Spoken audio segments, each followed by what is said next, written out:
A는 여성이 응해준다면 내심은 그럴 생각도 있었지만 여성의 의사에 반해서 강제로 성기를 삽입할 마음은 없었다. 그래서 성기를 엉덩이에 갖다 댔을 때 여성이 화를 내어서 바로 중단한 것이다. 덧붙여 A 사건은 여성은 강제추행이 아니라 준강간죄로 신고를 했다고 환거불능 상태에서 성기 삽입이 있었다라고 주장을 했다는 건데, 사실 A 피의자의 진술과 완전히 다른 부분이었어요.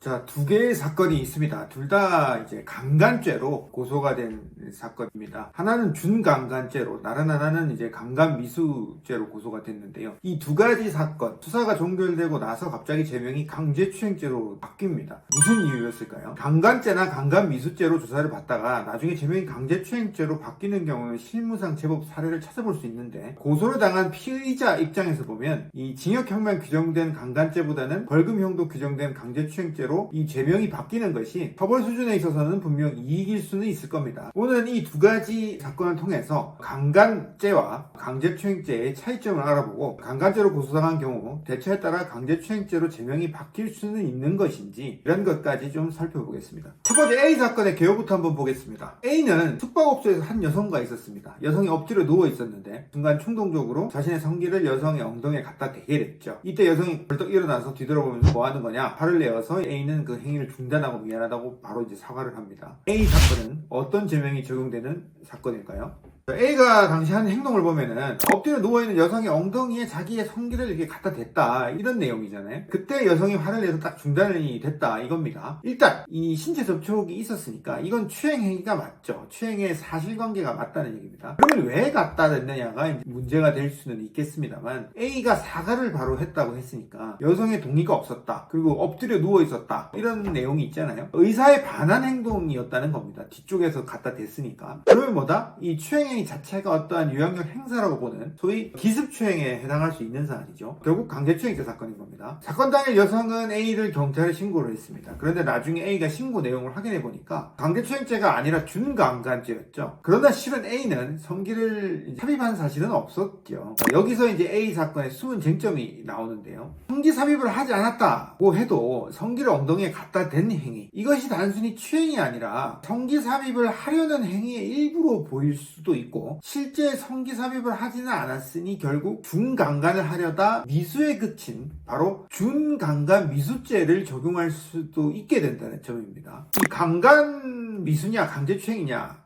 이렇게 갈림길, 경계선에 있는 이런 사건들은 실무상 흔히 있는 쟁점이고 여러 케이스들이 많습니다. 구분이 중요한 이유는 다름 아닌 처벌 수준이 큰 차이가 있기 때문이죠. 강제추행죄는 10년 이하 징역 또는 1,500만 이하의 벌금에 처해질 수 있는 반면에 강간죄는 벌금형이 없습니다. 3년 이상의 징역형만 규정이 되어 있고, 미수범이라고 하더라도 조금 감경을 받는다 뿐이지 징역형은 매한가지라는 얘기죠. 그러면 결국 어떤 특정 행위가 단순한 강제추행 행위냐, 아니면 강간의 실행에 착수를 했으나 미수에 그친 행위냐가 쟁점인 사안에서 두 가지를 나누는 기준은 뭐고, 어떻게 해야 강간 미수 행위로 평가되는지 혹은 되지 않는지 궁금해집니다. 강제추행죄와 강간 미수의 결정적인 차이점은 바로 피의자에게 사건 당시 간음의 고의, 강간의 고의가 있었는지 여부입니다. A 사건으로 다시 돌아가서 보면 강간의 고의가 있는 상태에서 성기를 엉덩이에 갖다 대면 강간의 실행에 착수 행위를 했다고 보는 것이고, 강간의 고의가 없었다면은 성기를 엉덩이에 갖다 댄 행위는 그냥 단순한 강제추행 행위로 평가받는다는 얘기입니다. 그러면 이제 피의자 입장에서는 당연히 간음의 고의가 없었다라고 말하면 되는 거 아니냐, 강간할 생각은 없었다라고 말하면 되는 거 아니냐라고 생각하실 텐데요. 문제는 이런 유사한 사안에서, 이런 경계선에 있는 사안에서 모든 피의자들은 강간의 고의가 없었다고 말한다는 거죠. 그러면 누구나 강간할 생각 없었다고 그러지 있었다고 하는 사람이 누가 있겠냐는 겁니다. 결국은 이 간음의 고의, 강간의 고의가 있는지 여부는 이 피의자의 내심의 의도에 따라서 판단하는 것이 아니고, 피해자의 진술 내용에 따라서만 근거해서 판단하는 것이 아니고, 사건 경위라든지 내용, 그리고 피해자의 진술까지 종합적으로 고려를 해서 수사기관이나 법원에서 법률상 추정하는 거라는 이야기입니다. 강간의 고의는 법률상 추정하는 겁니다. 고의가 있어 보인다고 보면은 그냥 있는 걸로 간주한다는 거죠.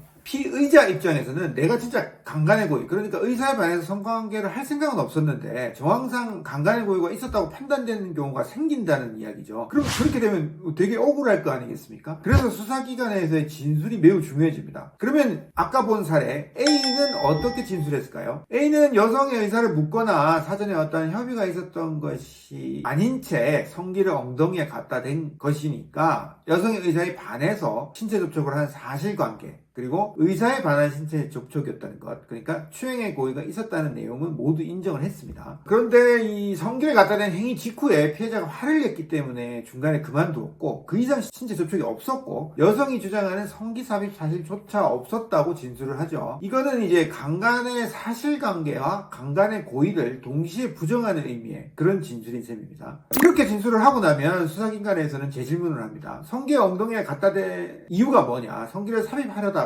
여성이 저항해서 실패한 것 아니냐 라고 묻죠. 합리적 의심이 드는 부분입니다. 사실 그렇기 때문에 이제 수사기관에서 이렇게 물을 수밖에 없는 거고요. 강간의 고의에 대해서 이제 묻는 질문이라고 보시면 되는데, 그럼 여기에 대해서 A는 뭐라고 했을까? A는 여성이 응해준다면 내심은 그럴 생각도 있었지만 여성의 의사에 반해서 강제로 성기를 삽입할 마음은 없었다. 그래서 성기를 엉덩이에 갖다 댔을 때 여성이 화를 내어서 바로 중단한 것이다 라고 이제 진술을 하죠. 실제 진술은 이렇게 일목요연하게 돼 있지는 않습니다. 근데 이거를 제가 설명의 편의상 이게 취지만 따서 이렇게 정리를 하는 겁니다. 논리정연하게 진술을 하시는 분들은 극히 드물죠. 어쨌든 이런 진술은 무슨 의미일까요? 숨겨진 의미는, 일단 뭐 성관계를 하려고 한 건 맞네, 그럼 강간의 고의가 있는 거 아니냐, 이렇게 이제 생각하실 수도 있습니다. 이 A의 진술 내용은 상대방의 의사에 반해서까지는 성관계를 하려는 마음은 없었다는 취지인 거죠. 결국은 강간의 고의를 부정하는 의미의 진술입니다. 강간이 뭡니까? 의사에 반해서 성관계를 하는 거죠. 단순히 성관계를 하려는 의사가 있었다는 것하고는 좀 다른 겁니다. 이거 분명히 구분을 하셔야 하고요. A 사건은 피해자가 이렇게 진술했다고 해서 곧바로 강간의 고의가 없었다라고 본 것은 물론 아닙니다. 사건의 장소적 특성이라든지 사건 전 만남의 경위나 주고받은 메시지 내용 등을 전체적으로 보았을 때는 이 강간의 고의가 없다고 본 것이지만 피의자의 진술은 굉장히 중요한 부분이긴 하죠. 유사한 사안이라면 이런 식으로 분명히 그 진술의 의미와 취지를 분명히 구분지어서 진술하는 것이 필요합니다. 명심하시고, 덧붙여 A 사건은 여성은 강제추행이 아니라 준강간죄로 신고를 했다고 말씀을 드렸었죠. 그러니까 한거불능 상태에서 성기 삽입이 있었다라고 주장을 했다는 건데, 이 부분은 사실 A 피의자의 진술과 완전히 다른 부분이었어요. 결국은 한거불능 상태였다고 보기에도 증거가 부족하고 성기 삽입이 있었다고 볼 만한 증거도 부족했기 때문에 수사기관에서는 피의자의 진술이 신빙성이 있다고 봐서 결국 이 사건은 중강간죄로 신고가 되었지만 강제추행으로만 기소가 되었고, 이건 A가 혐의를 인정하는 범위에 한해서였습니다. 여성을 강간을 했다라는 억울함은 적어도 이제 벗었던 거죠. 어차피 뭐 강제추행했다는 부분은 이제 인정하고 들어가는 부분이었으니까요.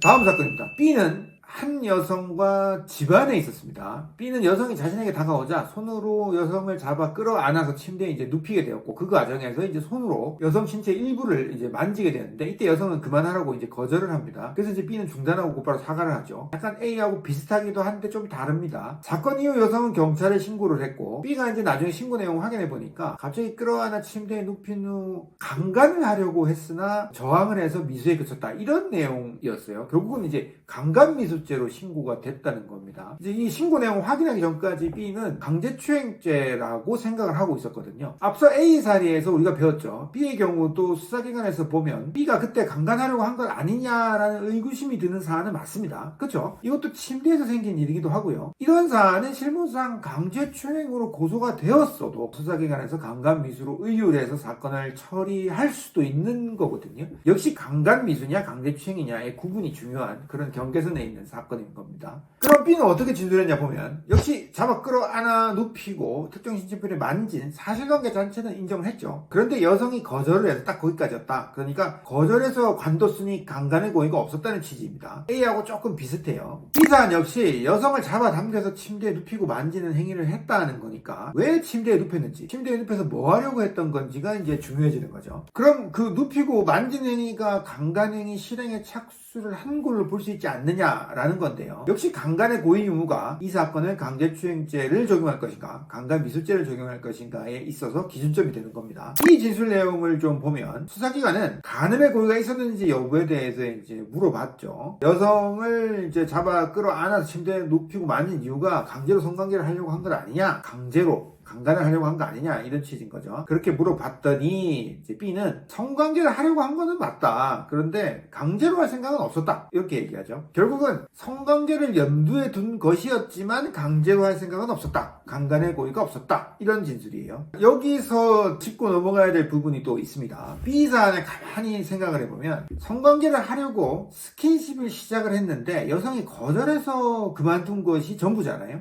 그러면은 이게 강간의 고의가 없었다라고 만약에 본다면은 거절하니까 중단했으니까 고의가 없었다까지 본다면은 성관계를 시도하다 관뒀을 뿐이니까 강제추행죄로도 볼 수 없는 거 아닌가라는 의문이 듭니다. 그죠? 성관계 하려다가 그만둔 거니까 거절해서 이게 이제 강간이 아니라고 보면 강제추행가 아닌 거 아니냐 이런 얘기죠. 실무상 이런 것이 쟁점이 되는 그런 사례가 더러 있습니다. 그렇지만은 B 사건에서는 여성은 내심 처음부터 B와의 성관계를 할 마음도 없었고 같이 침대에 눕고 하는 그런 식의 스킨십을 할 마음도 없었던 거예요. 그게 사실이고 이 부분에 대해서 B도 이제 뭐 다투는 바는 없었습니다. 그리고 B가 여성의 의도를 오인을 해서 다소 섣불리 행동을 한 것으로 볼 만한 정황들이 굉장히 많았기 때문에 강간의 고의를 부정하면서 동시에 강제추행의 고의까지 부정할 수 있는 그런 사안은 아니었었던 거예요. 강제추행의 고의까지 부정을 하려면은 내가 그 정도 스킨십을 해도 괜찮을 만한 상황이었어야 된다는 거죠. 근데 이 사안은 그런 사안이 아니었다는 거고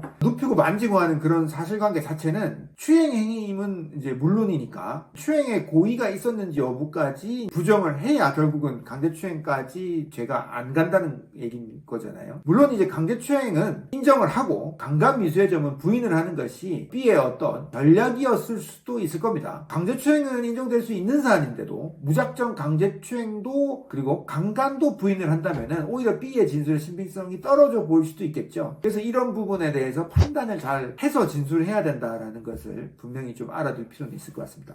어쨌거나 B 사건에서 여성은 강간미수죄로 신고를 했고 당시 B가 강한 유형력 행사를 했고 이에 강하게 자신도 저항을 해서 겨우 벗어났다는 취지의 주장을 했습니다. 피해자의 여성의 주장 내용대로라면 강간미수죄가 맞아요. 그런데 강한 유형력 행사, 강한 저항 뭐 이런 부분에 대한 증거가 좀 부족했기 때문에 수사기관에서는 결국 B의 진술의 신빙성이 있다고 봐서 결국 이 사건은 강간미수로 신고가 되었지만 강제추행으로만 기소가 되었고 이건 역시 B가 혐의를 인정하는 범위에 한해서였습니다. 여성을 강간을 하려 했다라는 그런 억울함은 적어도 벗어난 거죠. 실제 B의 검사의 처분 문서를 한번 같이 볼까요? 보셨듯이 강간미수로가 신고가 되었어도 밑에 보면은 제명 강제추행죄가 추가로 표시가 되어 있는 걸 좀 알 수가 있죠. 그리고 그 밑에 보시면은 강간미수는 증거불충분 무혐의가 나왔고 동시에 강제추행은 공소시효가 된 것을 알 수가 있습니다. 강제추행과 강간미수 사이에서 왔다 갔다 하는 이런 경계선에 있는 이런 유형의 사건은 강간의 고의가 있는지 여부에 따라서 제명이 달라질 수가 있습니다. 그리고 강간을 하려 한 것이 아니었다면 강간의 고의가 없었다는 주장을 하기 위해서 무엇을 인정하고 무엇을 부인할지 어떻게 디테일하게 구체적으로 진술해야 되는지 방향을 잘 잡는 것이 굉장히 중요하다죠. 그냥 생각 없이 얘기하면 안 되는 거예요. 강제추행만을 했는데 강간으로 신고가 될 수도 있고 반대로 강간미수로 신고가 되었다고 해도 완전히 무죄나 무혐의 처분이 아닌 일부는 강제추행죄가 인정될 수 있다는 점까지 유념을 해야 할 것 같습니다. 여기까지 하겠습니다.